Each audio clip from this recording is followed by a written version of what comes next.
columna y baluarte de la verdad, edificando con sana doctrina a la Iglesia de Cristo.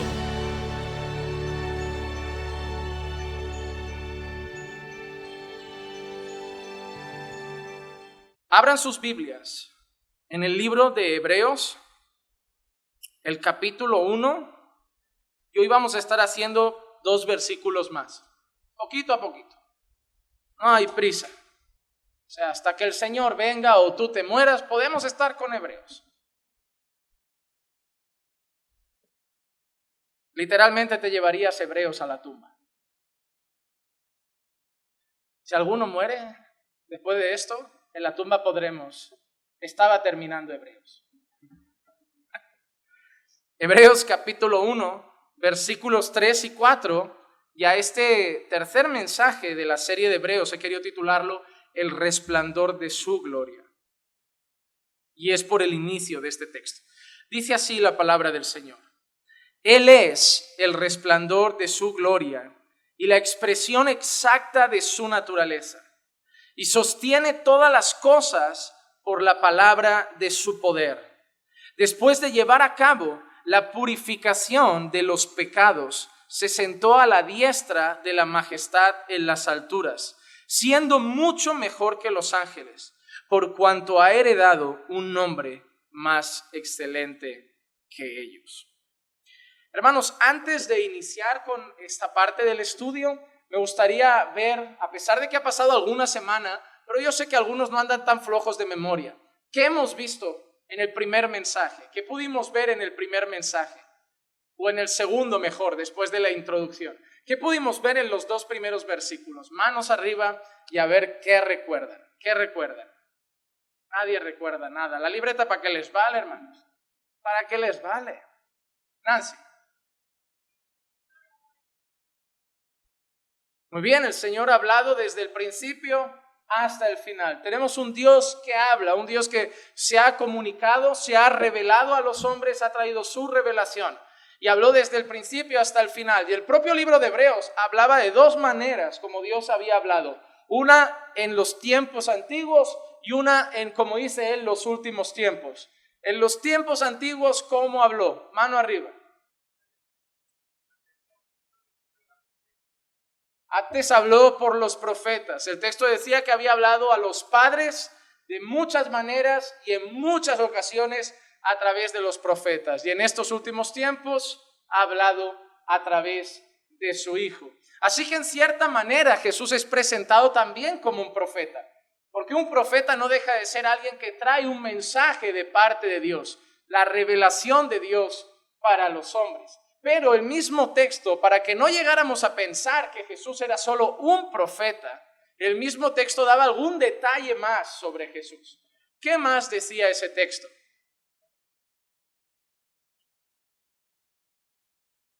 Manos arriba. Nadie. María.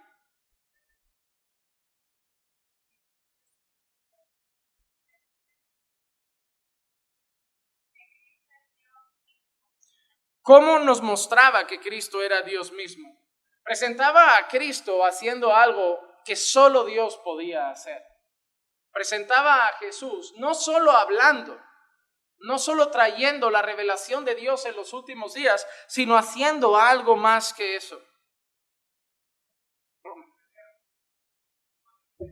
Era coheredero, había recibido todas las cosas de parte de Dios. Dios había puesto absolutamente todas las cosas en sus manos. Por eso Jesús en la gran comisión le dijo a sus discípulos, toda potestad me es dada, toda autoridad me es dada. Es decir, el Padre ha puesto todo en mis manos, todo lo que tiene el Padre lo ha puesto aquí. Yo lo gobierno, yo reino.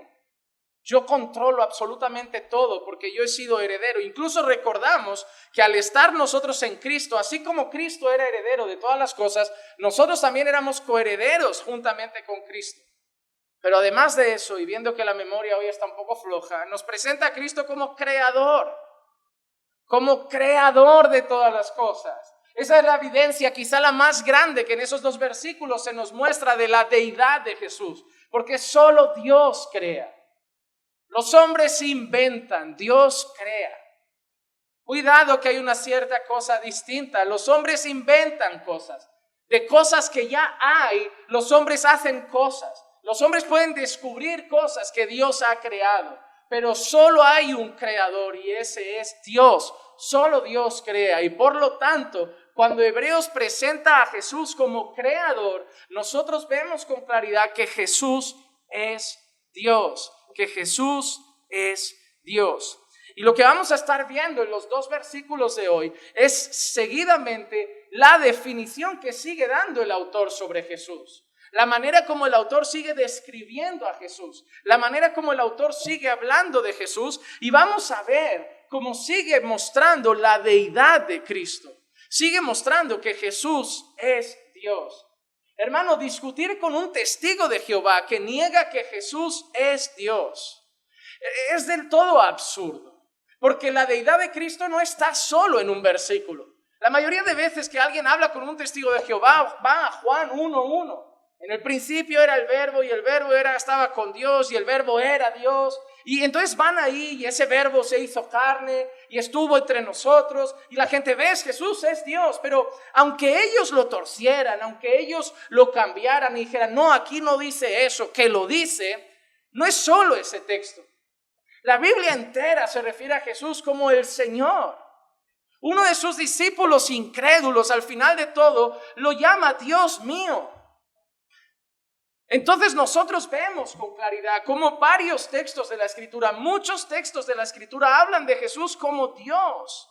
Incluso Isaías en el Antiguo Testamento, el profeta mesiánico que anunciaba la llegada del Salvador, cuando habla del nombre del Salvador, de los títulos que se le dan a ese Salvador, uno de los que dice es Dios fuerte.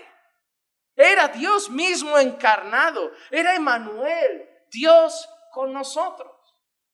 Y ahora Hebreos va a seguir hablando de Jesús y lo va a seguir mostrando en toda su naturaleza y en toda su deidad. Versículo 3. La primera cosa que vemos aquí en este versículo son 2 frases maravillosas que hablan de Jesús al inicio del versículo 3. Él es el resplandor de su gloria y la expresión exacta de su naturaleza. El resplandor de su gloria y la expresión exacta de su naturaleza. La palabra resplandor es una palabra en griego que se utilizaba para mostrar una luz extremadamente brillante. Una luz extremadamente brillante, quizá lo más parecido a un relámpago grande. Una luz muy brillante. Y lo que está queriendo decir aquí Hebreos, el autor a los Hebreos, es que Jesús es ese resplandor, esa imagen de la luz, de la gloria de Dios. El resplendor de su gloria.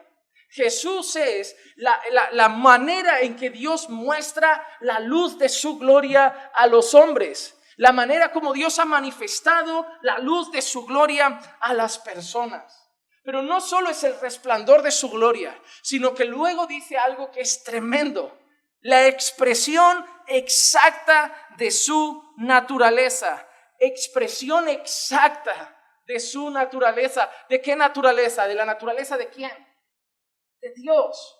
La expresión no casi exacta, no la expresión casi completa, la expresión exacta de su naturaleza. Esa expresión exacta en el griego viene de una palabra que se llama carácter, que es CH, es como carácter como nosotros la conocemos, pero empieza con CH y la segunda C para nosotros es una K. Pero lo que representa esa palabra carácter, representa la imagen de algo. Antiguamente los reyes, los emperadores, y de ahí viene esa palabra carácter como la imagen exacta, tenían la costumbre de en sus monedas hacer una representación exacta de su cara. ¿Recuerdan cuando Jesús toma esa moneda y dice de quién es la cara? Dice, es del César, pues dad a César lo que es de César y dad a Dios lo que es de Dios. Aquí en España igualmente pasa. Ahora no lo saben ustedes porque llegaron seguramente con los euros. Pero cuando nosotros teníamos pesetas, nuestras monedas de 100 pesetas tenían la cara del rey. Aquí normalmente es así y seguramente algún país quedará de esta manera, que tendrá la cara en la moneda de su emperador o en los billetes, quizá también se ve. del rey o del emperador o de alguna persona o un dirigente del país.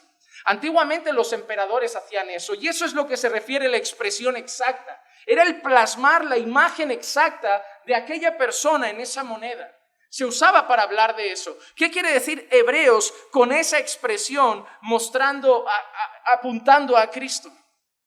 Que quien ve a Cristo, ve a Dios mismo. Que Cristo es la expresión exacta de Dios. Que mirar a Cristo es mirar la naturaleza de Dios. Por eso alguien dijo, ¿quieres conocer cómo es el amor de Dios? Mira a Jesús. ¿Quieres conocer cómo es la misericordia de Dios? Mira a Jesús. ¿Quieres conocer cómo es la santidad de Dios? Mira a Jesús. ¿Quieres conocer el poder de Dios? Mira a Jesús. Porque si miras a Jesús vas a ver la expresión exacta de Dios, la expresión exacta de la naturaleza de Dios. Conocer a Jesús es conocer a Dios porque Jesús es Dios. Y eso es lo que está diciendo este texto. Jesús es la representación exacta, clara, perfecta, completa de la persona de Dios. ¡Wow, hermanos! El resplandor de su gloria y la expresión exacta de su naturaleza. La imagen de Dios, los atributos de Dios, el carácter de Dios, la identidad de Dios. La personalidad, por decirlo de alguna manera, de Dios está reflejada en la persona de Jesús. En la persona de Jesús. Y eso es glorioso. Porque muchos buscan, quiero conocer a Dios, quiero conocer a Dios. Conoce a Jesús en las Escrituras y vas a conocer a Dios. Vas a ver a Jesús perdonando a esa mujer que iba a ser apedreada por su pecado de adulterio. Y vas a ver por un lado la misericordia de Dios no condenando a esa mujer. Y vas a ver a un lado la santidad de Dios diciéndole a esa mujer que ya no peque más.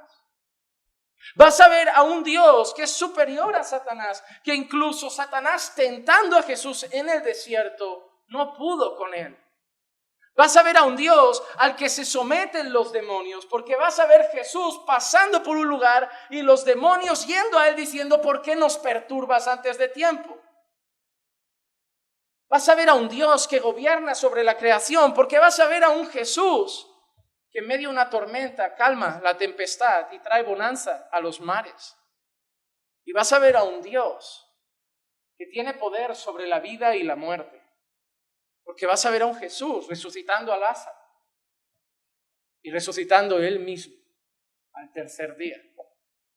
Jesús es Dios, el resplandor de su gloria, la imagen exacta de su naturaleza, la imagen exacta de su naturaleza. Me gusta mucho cómo lo expresa Pablo también.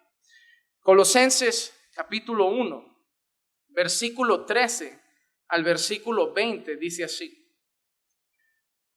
Porque Él nos libró del dominio de las tinieblas y nos trasladó al reino de su Hijo amado, en quien tenemos redención, el perdón de los pecados. Él es la imagen del Dios invisible. El Dios que nadie ha visto. El Dios del que nadie se puede hacer una imagen. Porque de Diana hay imágenes, de Afrodita hay imágenes, de Baal hay imágenes. Pero en una ocasión Pablo está predicando a un mundo griego lleno de imágenes y de altares y ve una imagen, un altar a un Dios desconocido, a un Dios invisible, y eso le va bien a Pablo para predicar. Porque nadie ha visto a nuestro Dios. Pero ahí Pablo dice algo asombroso. Él es Jesús, la imagen del Dios invisible. No quiere decir Pablo que ahora nos tallemos imágenes de Jesús para hacernos un altar como se hacían de Afrodita o de Diana.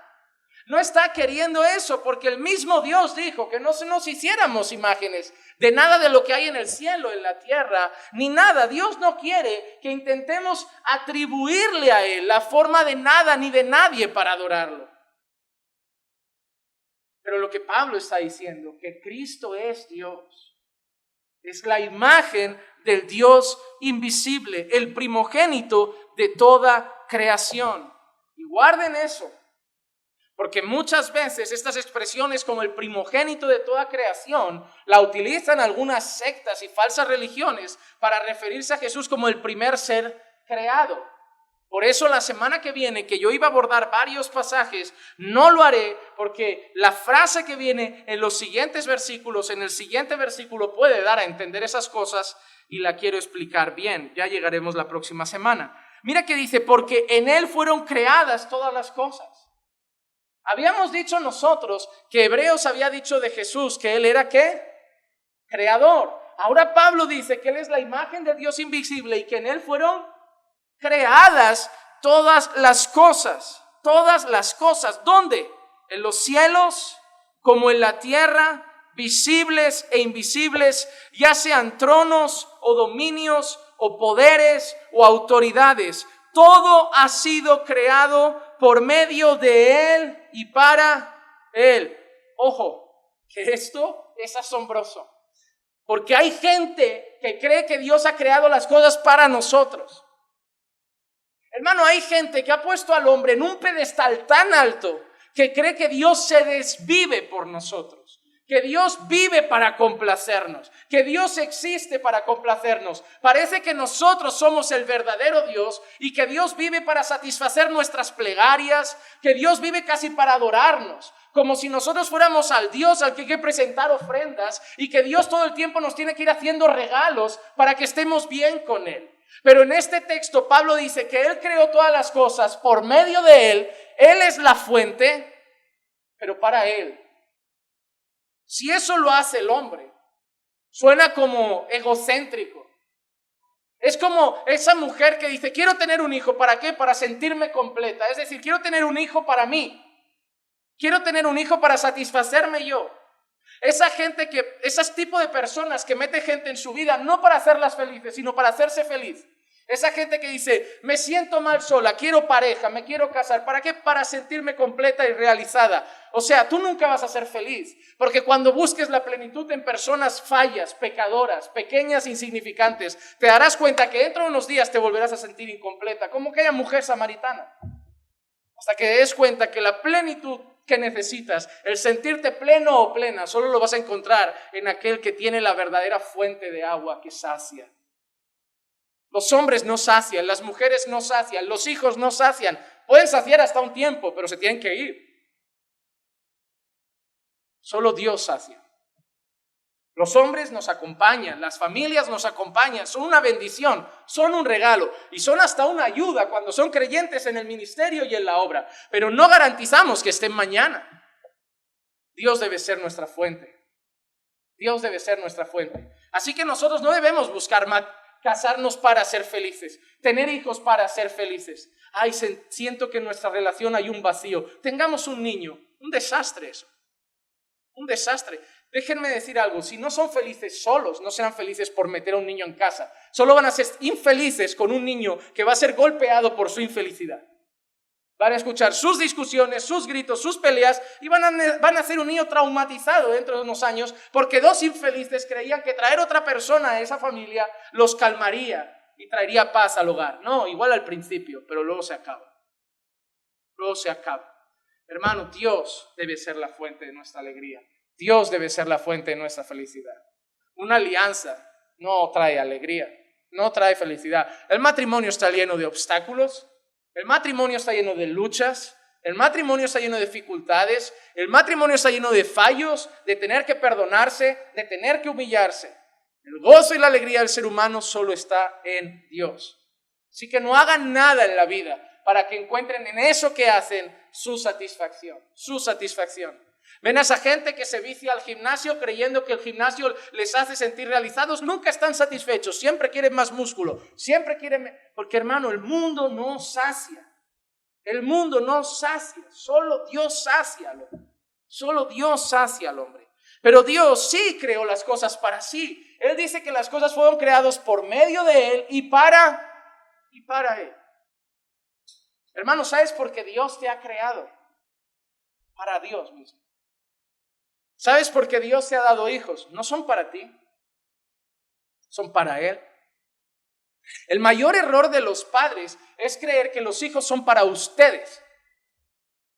Si fueran para ustedes, mañana ustedes no tendrían que rendir cuentas por lo que hicieron con sus hijos, pero van a rendir cuentas porque el Señor les ha concedido hijos para su gloria.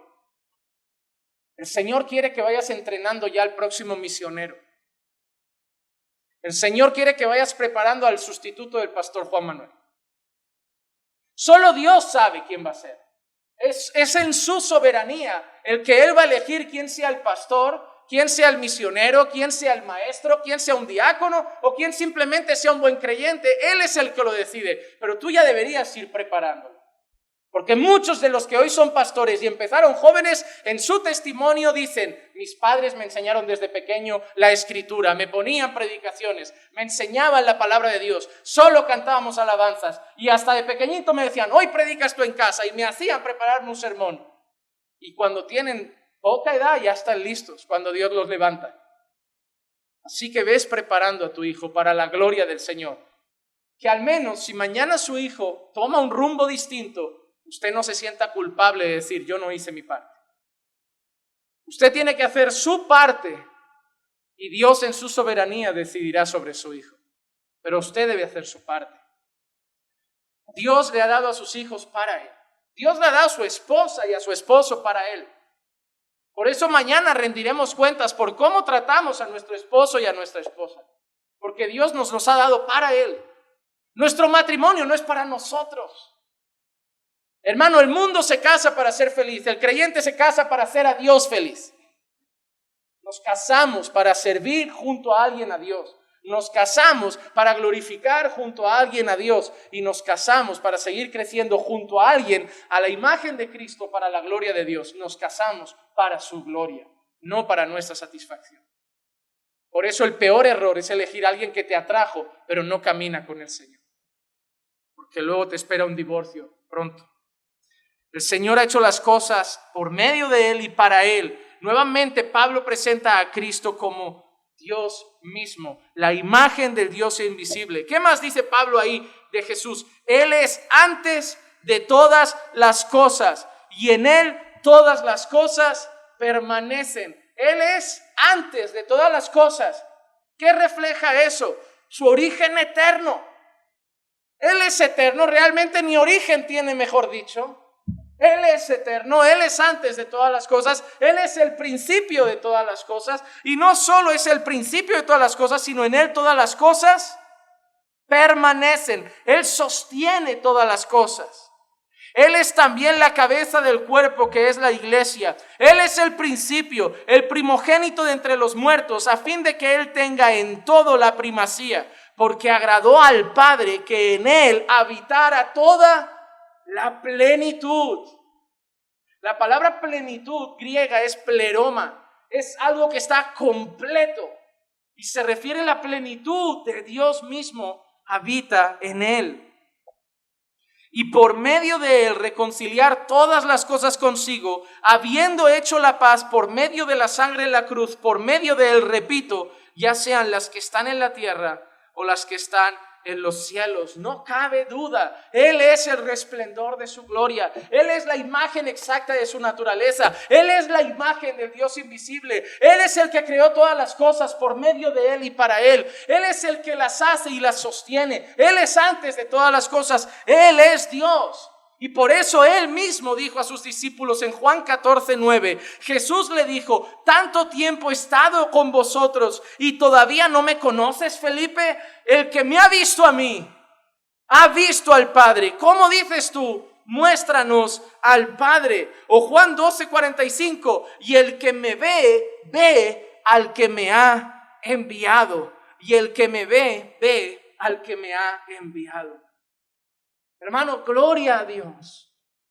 Jesús es Dios y ese es uno de los pilares de la fe cristiana. Esto divide a unos de ser o no hermanos. Podemos tener diferencias en temas secundarios como los dones. Podemos tener alguna diferencia en cuanto a temas de escatología, del fin de los tiempos, pero no podemos tener diferencias en esto. Jesús es Dios y por eso los mormones no son mis hermanos. Y por eso los testigos de Jehová no son mis hermanos. Y por eso los musulmanes no son mis hermanos. Aunque el mundo diga que al final todos adoran al mismo Dios, no son mis hermanos. Porque si niegan a Jesús, niegan a Dios mismo. El que rechaza al Hijo, rechaza al Padre. La pregunta que te hago entonces es, ¿qué son los judíos que rechazan a Jesús? Porque hay gente que todo eso les vale, pero cuando llegas a un judío es como, no, los judíos no. Los judíos no. Hermano, te voy a decir dónde se va a ir un judío que rechaza a Jesús. Al mismo sitio que el musulmán que rechaza a Jesús. Al mismo sitio que el testigo de Jehová que rechaza a Jesús. Y al mismo sitio que el mormón que rechaza a Jesús. Una bandera con una estrellita, un kipá en la cabeza o nacer en Jerusalén o en Tel Aviv no garantiza salvación. El único medio para llegar al Padre es Cristo Jesús. Nada más. Jesús es Dios. Y por eso hoy nosotros podemos decir como su discípulo incrédulo, en Juan 20, 28, 29, respondió Tomás y dijo, Señor mío y Dios mío. Pero él lo vio. Él pudo meter el dedo en las heridas. Él pudo hacer casi un experimento científico para probar la existencia del Señor. Pero nosotros no. Pero somos bienaventurados, somos dichosos, porque Jesús responde, porque me has visto, has creído. Dichosos los que no vieron y sin embargo creyeron. Nosotros somos aquellos dichosos.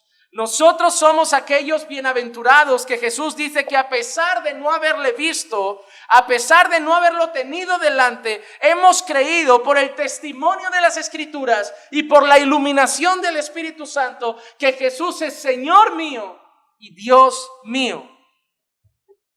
Pero, así como hemos visto su deidad, otra vez expresada por el autor de Hebreos, diciendo que Él es el resplandor de la gloria de Dios, la imagen exacta de su naturaleza. Ahora, el siguiente versículo, la siguiente parte del versículo, mira lo que dice. Otra atribución o otro atributo de Cristo que muestra su deidad. Y lo hemos visto igual antes. Este versículo sigue diciendo, y sostiene todas las cosas por la palabra de su poder. Sostiene todas las cosas por la palabra de su poder. El Señor no solo nos ha creado, el Señor nos sostiene. Hermanos, yo no creo que el mundo se sostenga en el aire. Yo sé que la ciencia tiene muchas leyes sobre cómo flotan los planetas y se mueven por todo el universo. La cuestión es quién arquitecta todo eso para que funcione en perfecta sincronía. Cuando yo tomo un reloj y lo abro, miren, a mí de chiquitito me encantaba desmontar y montar cosas. Yo no sé si alguno ha tenido esa afición. Pero a mí, como mi madre me regalara un coche, el coche se quedaba en 20,000 piezas. Mi madre me lo regalaba para jugar y cuando mi madre llegaba a la media hora, el coche... Yo con todo hacía lo de Mr. Potato. Cualquier cosa que tuviera un tornillito, yo feliz. Desmontando tornillos y luego, claro, el juguete no servía. Tú dile a un niño, no soy capaz de montar hoy una cómoda de Ikea, voy a montar con 5 años un Scalestri, ni de broma. Pero hermano, hay algo que nunca voy a conseguir montar y son estos aparatitos. La tecnología de los relojes, sobre todo antiguos, el cómo se mueven las agujas en un sentido perfecto, al ritmo perfecto, para que marquen el tiempo perfecto. Toda la tecnología que hay dentro de eso es maravilloso, es asombroso. Una vez tuve la oportunidad de ver un reloj de una tienda que era transparente y podía ver todos los mecanismos de dentro. Era muy bonito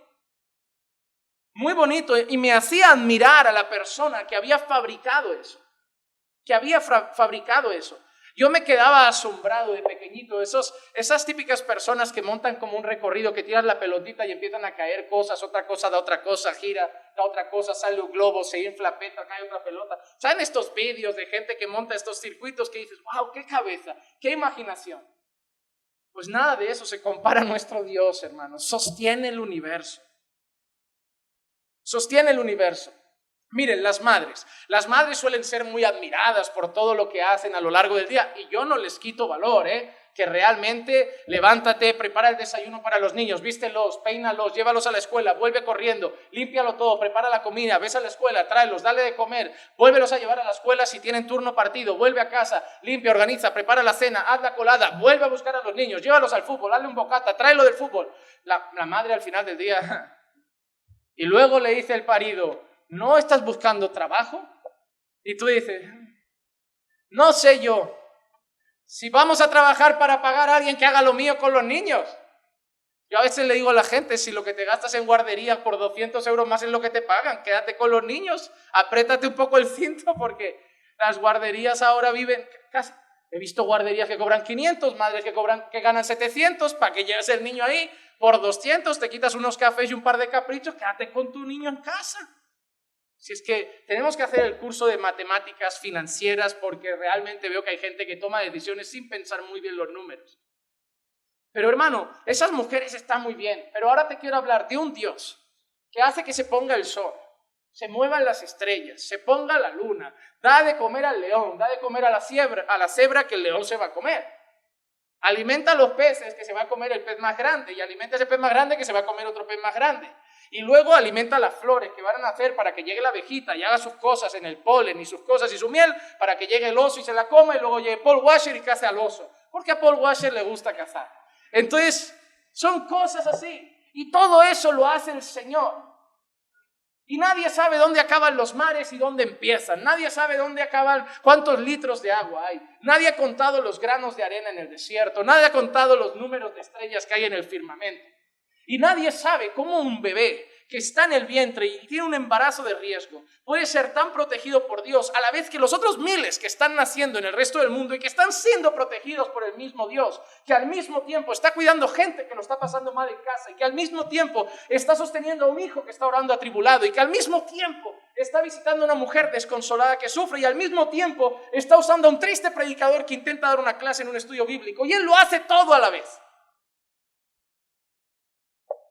Él es Dios. Cada paso que hace en el mundo, si el mundo funciona, Él es Dios. Él no solo ha hecho las cosas, Él ha puesto el reloj en marcha. Y a ese reloj no se le acaba la pila. Él es el diseñador perfecto. Él es el arquitecto perfecto, y Él sostiene todas las cosas. Porque cada vez que tú le cuentas a alguien, hermano, íbamos justos a fin de mes, pero no sé cómo el Señor proveyó, hay cientos de miles de personas en el mundo que están diciendo lo mismo. Y eso es lo maravilloso del Señor, que Él no cuida de una casa, que Él sostiene el universo. Es grande, ¿no? Pues cuando tú ves a Dios así, me parece que tu problema financiero no te debería quitar el sueño. El problema es que lo que acabo de decir no lo recuerdas todos los días. Hermano, cuando veas la grandeza de Dios, vas a aprender a descansar.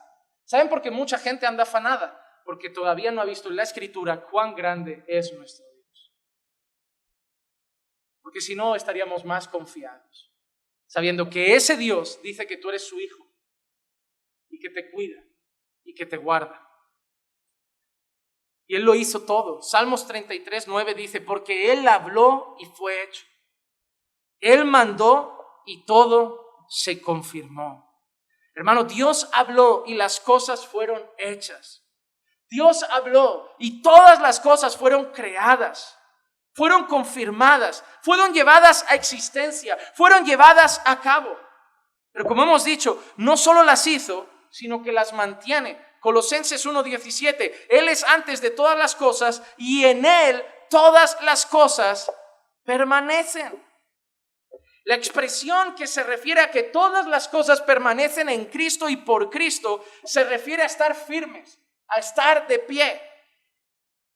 La expresión todas las cosas permanecen es una expresión como todas las cosas permanecen firmes, de pie, en el sentido de que mantiene todas las cosas en orden y funcionando y cumpliendo su perfecto y eterno propósito. Y todo eso depende de aquel que las sostiene, de Cristo Jesús, y con un único propósito, su propia gloria. Su propia gloria.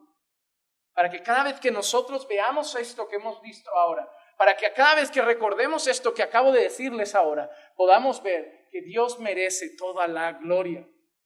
Pablo dice en Romanos 11:36, porque de Él, por Él y para Él son todas las cosas.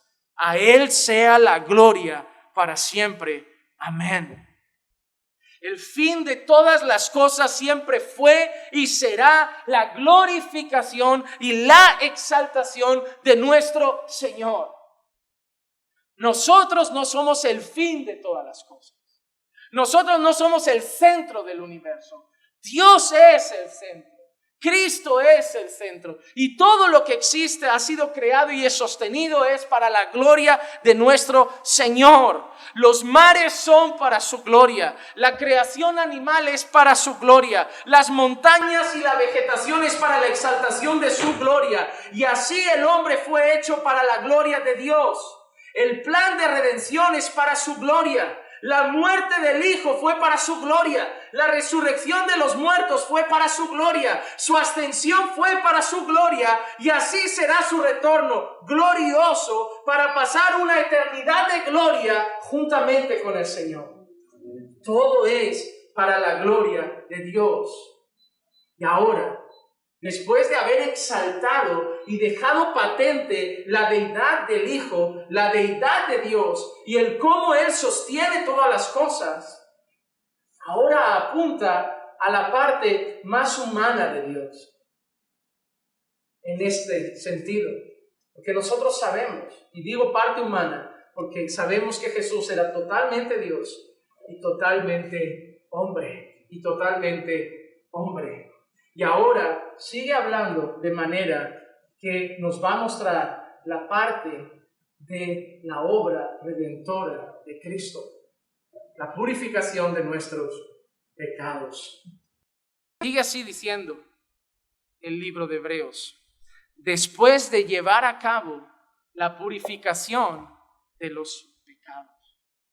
Ha hablado de Jesús como quien sostiene y crea todas las cosas. Ha hablado de Jesús como el principio de todas las cosas. Ha hablado de Jesús como el resplandor de la gloria de Dios, como la imagen exacta de su gloria, pero ahora habla de la obra redentora.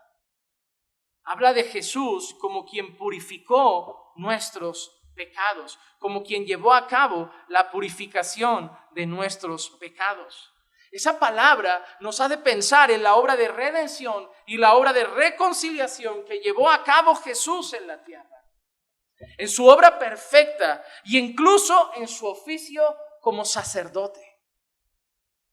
Porque era solo el sacerdote escogido por Dios el que podía llevar a cabo esa obra y ese sacrificio para expiación de los pecados. La expiación de los pecados mediante un sacrificio era una tradición del antiguo pacto muy importante para el pueblo judío y muy importante en la relación de ese pueblo con su Dios santo. Levítico capítulo 16, versículo 15 al 17 dice lo siguiente. Levítico capítulo 16, versículo 15 al 17 dice así. Después degollará el macho cabrío de la ofrenda por el pecado que es por el pueblo. Después degollará al macho cabrío de la ofrenda por el pecado que es por el pueblo, y llevará su sangre detrás del velo, y hará con ella como hizo con la sangre del novillo, y la rociará sobre el propiciatorio y delante del propiciatorio. Hará pues expiación por el lugar santo a causa de las impurezas de los hijos de Israel y a causa de sus transgresiones, por todos sus pecados. Así hará también con la tienda de reunión que permanece con ellos en medio de sus impurezas. Cuando Aarón entre a hacer expiación en el lugar santo, nadie estará en la tienda de reunión hasta que él salga, para que haga expiación por sí mismo, por su causa y por toda la asamblea de Israel. Y por toda la asamblea de Israel. Hermano, esto es maravilloso. Nosotros entendemos que los sacrificios se realizaban para satisfacer la ira de Dios. Cuando el pueblo había pecado, la ira de Dios estaba encendida. Dios estaba irado. Dios estaba completamente furioso porque es santo. Hermano, ¿cómo te sientes tú cuando ves Miren, hace poco salió en las noticias estas dos niñitas, las de Tenerife, que seguramente la habrán visto en las noticias algún día. Si ven las noticias, dos niñas desaparecidas, buscadas. Yo no sé si aparecieron ya las dos. Una apareció, ¿no? La mayor creo que es. Y me parece que dijeron que apareció con en una mochila, en el fondo del mar. Y bueno, supongo que todo el mundo está mirando a la misma persona. Aunque tampoco ha aparecido, pero creo que todo el mundo está pensando en el Padre. ¿Y qué cosas se nos pasan por la cabeza? Aun siendo creyentes. ¿Qué cosas se nos pasan en la cabeza pensando, esas dos niñas preciosas, sin ninguna fuerza para defenderse? Posiblemente en las manos de la persona en la que más confían después de su mamá. Y que una es encontrada en el fondo de un mar. Se te pasa mucho por la cabeza.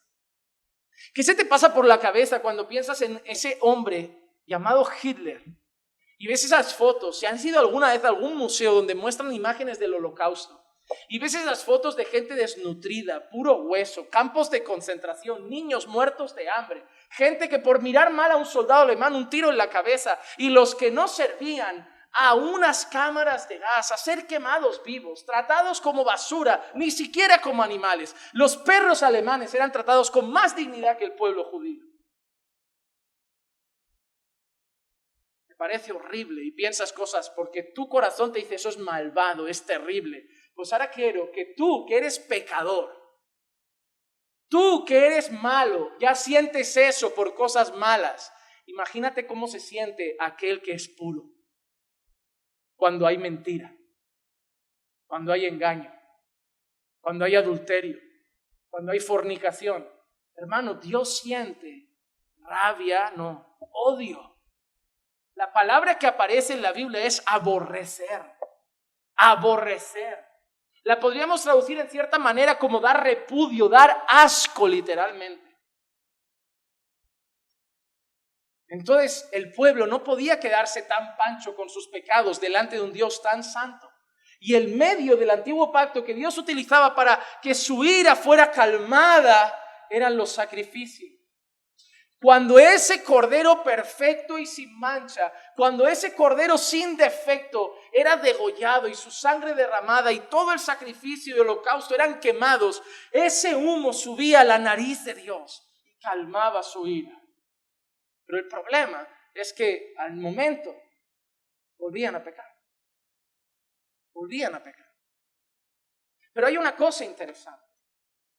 Eso hacía que por un momento los pecados del pueblo quedaran medianamente satisfechos o limpios.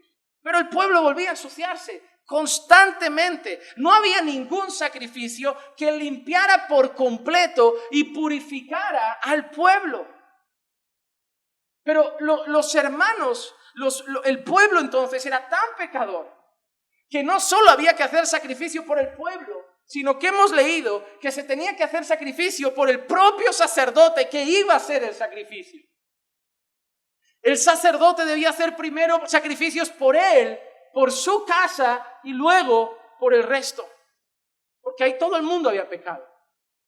Todo el mundo había pecado. Y es ahí donde entra Jesús. Lo que Aarón no pudo hacer. Lo que los novillos no pudieron hacer, lo que la sangre de los machos, los corderos no pudieron hacer, lo pudo hacer la sangre del Cordero de Dios que quita el pecado del mundo. Él sí purificó nuestros pecados de una vez y para siempre.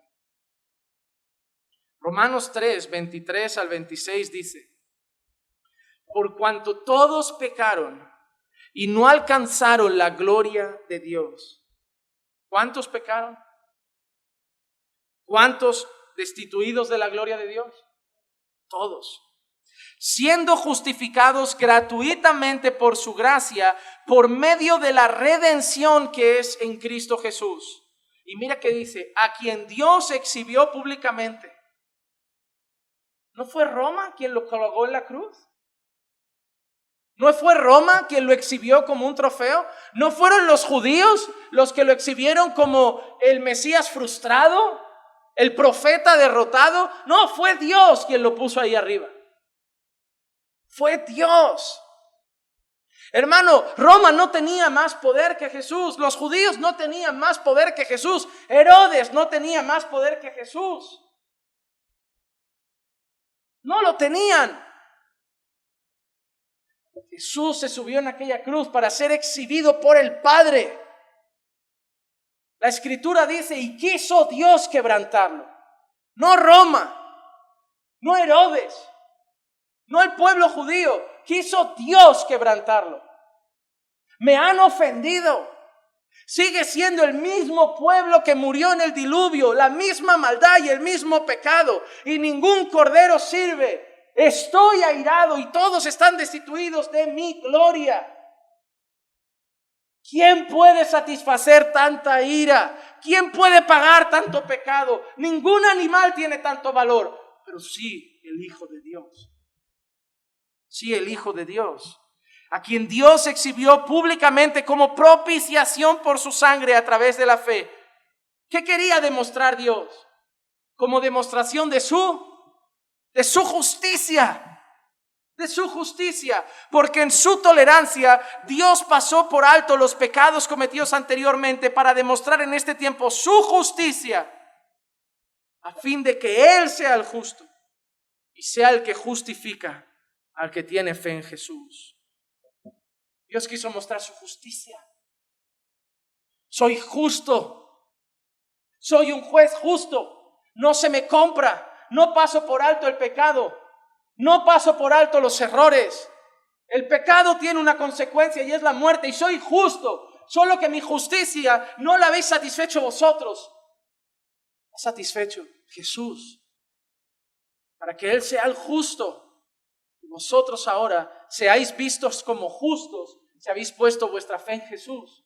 Porque vosotros seguís siendo injustos, pero sois tratados y vistos como justos, porque la justicia de Jesús os cubre. Hermano, vosotros tratando de hacer buenas obras para estar bien ante Dios, sois como Adán y Eva tapándose con las hojas para no ver su desnudez. Es un trabajo inútil. Se sigue viendo nuestra vergüenza, pero la justicia de Jesús es como cuando Dios en el Edén trajo esas pieles para cubrir la vergüenza de Adán y Eva. Ahora ha tomado la piel del Cordero de Dios, no, su sangre, para cubrir nuestra iniquidad. Para cubrir nuestra iniquidad. Por eso somos justificados por la fe en Cristo. Y no solo nos ha purificado de los pecados, sino que este texto además coloca a Cristo en una posición gloriosa. Se sentó a la diestra de la majestad en las alturas. Se sentó a la diestra de la majestad en las alturas. La expresión en las alturas nos hace alzar la mirada. La expresión en las alturas nos ha de mirar como para el cielo, como aquellos hombres que ascendió Jesús y estaban mirando ahí para las nubes. Y alguien les dijo, ¿qué miráis? No, a Jesús. Así como ha subido, así va a volver. Esa expresión en las alturas nos hace mirar allí, pero nos recuerda dónde se encuentra ahora nuestro Señor, su gloriosa ascensión. Mira lo que dice Pablo en 1 Timoteo 3:16. E indiscutiblemente grande es el misterio de la piedad. Él fue manifestado en la carne, vindicado en el Espíritu, contemplado por los ángeles, proclamado entre las naciones, creído en el mundo y recibido arriba en gloria. Recibido arriba en gloria.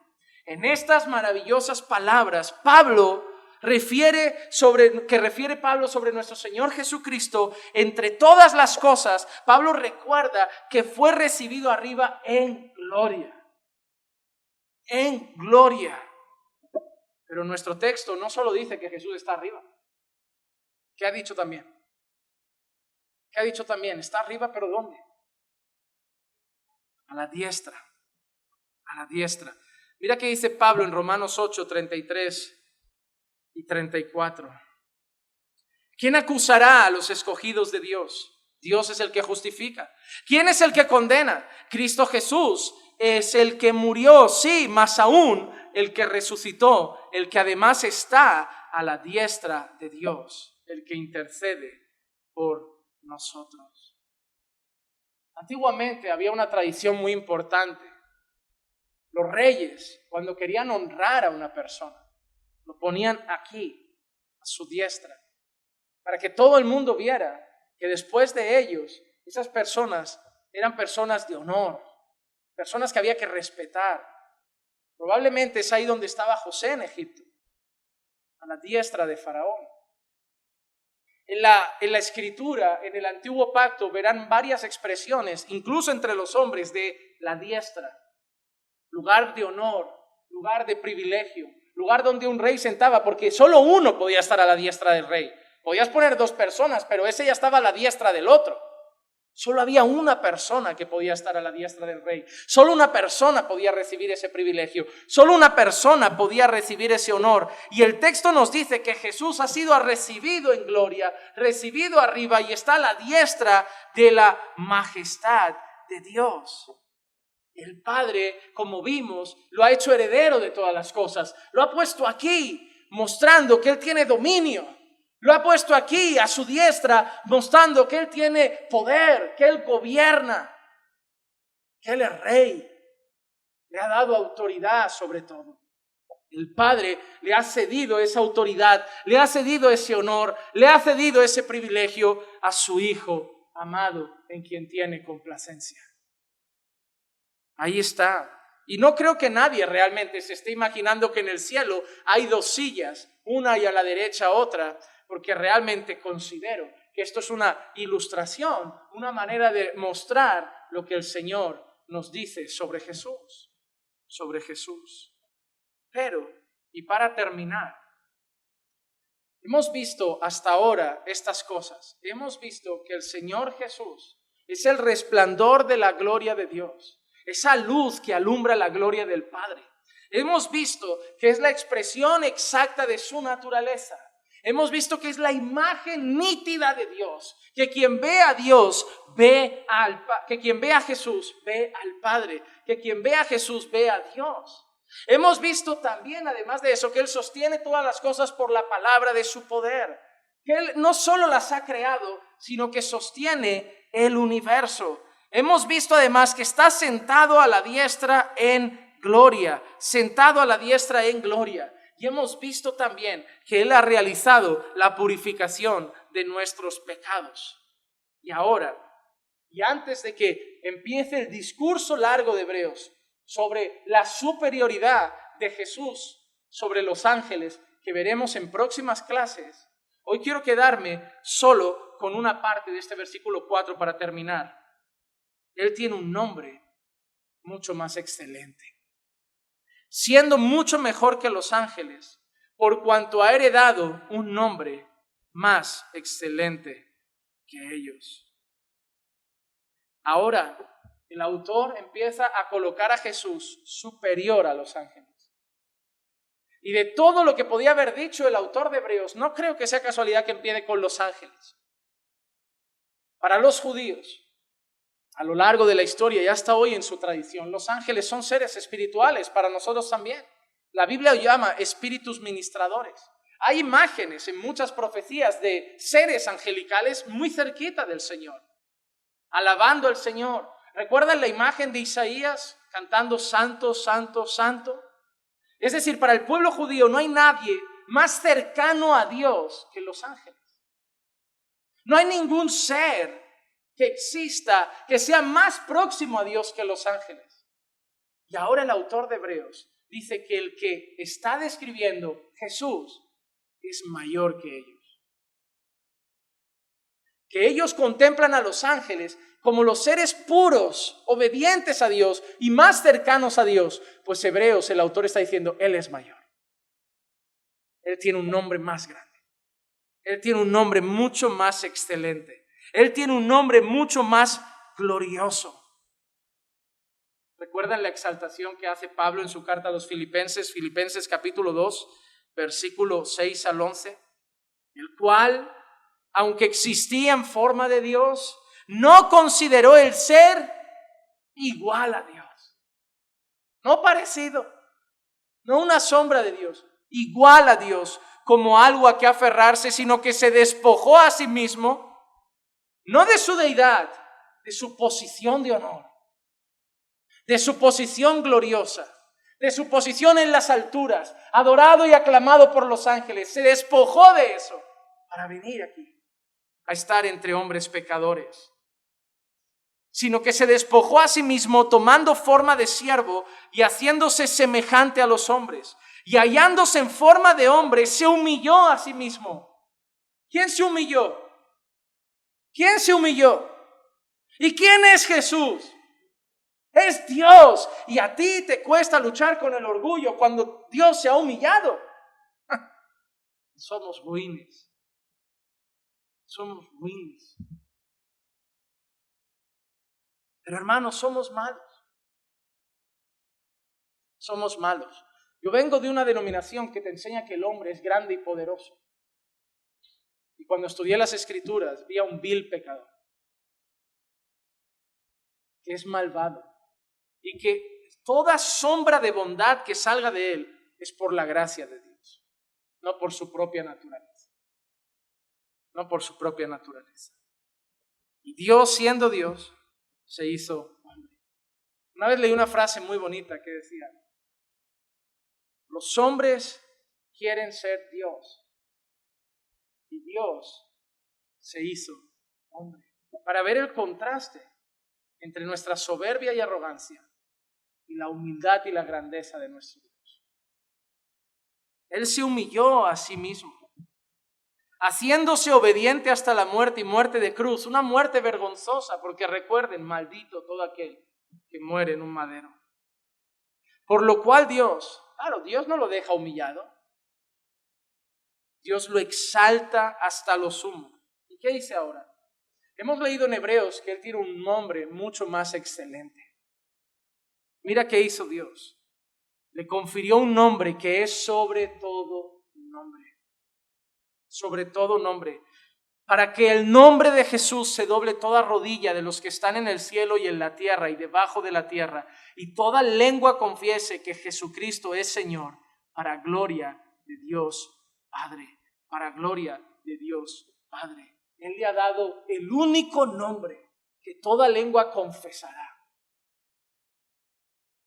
Hermano, tu nombre no lo pronunciará todo el mundo. Mi nombre no lo pronunciará todo el mundo.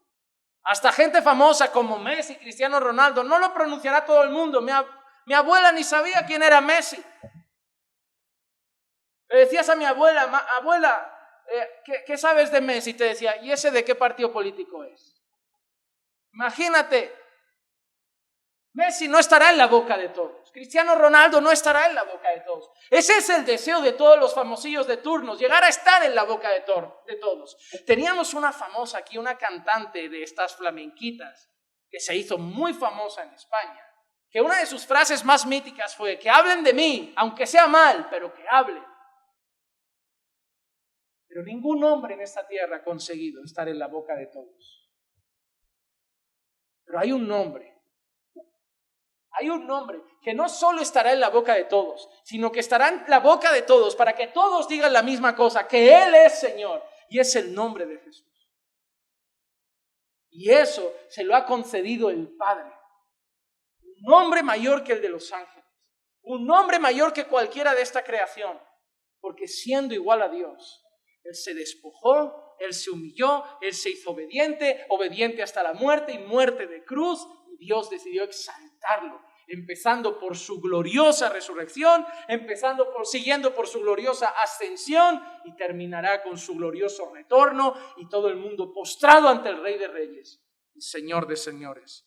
Y tiene un nombre tan excelente, es el único nombre en el cual hay salvación. Hechos 4, 11 y 12.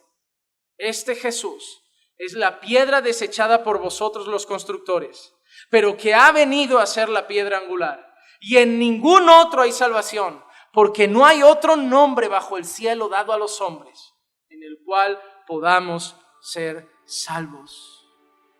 No podemos dejar de pensar en las palabras del profeta Isaías, que nos muestran que aquel a quien Dios ha exaltado no es un hombre cualquiera, sino que es Dios mismo. Cuando Isaías 9:6 dice: porque un niño nos ha nacido, un hijo nos ha sido dado, y la soberanía reposará sobre sus hombros, y se llamará a su nombre Admirable Consejero, Dios poderoso, Padre eterno y Príncipe de paz. Hasta este momento hemos visto en 4 versículos en el libro de Hebreos que Dios habló a través de los profetas, que Dios habló luego al final a través de su Hijo, que el Hijo es además heredero de todas las cosas, que el Hijo es además creador de todas las cosas, que ha recibido todas las cosas por herencia, que tiene potestad sobre todo, que es la imagen exacta de Dios, aquel que no tan solo ha creado todo, sino que lo sostiene por la palabra de su poder, que nos ha purificado de todos nuestros pecados por su sangre, y que ha sido exaltado, estando en gloria arriba, a la diestra de Dios, mostrando que no hay otro nombre mayor que el de nuestro Señor, quien reina y gobierna sobre todo y sobre todos. Solo podemos finalizar este mensaje diciendo: gloria y honra sean dadas al Hijo de Dios, a nuestro Señor y Salvador Jesucristo. Vamos a ver.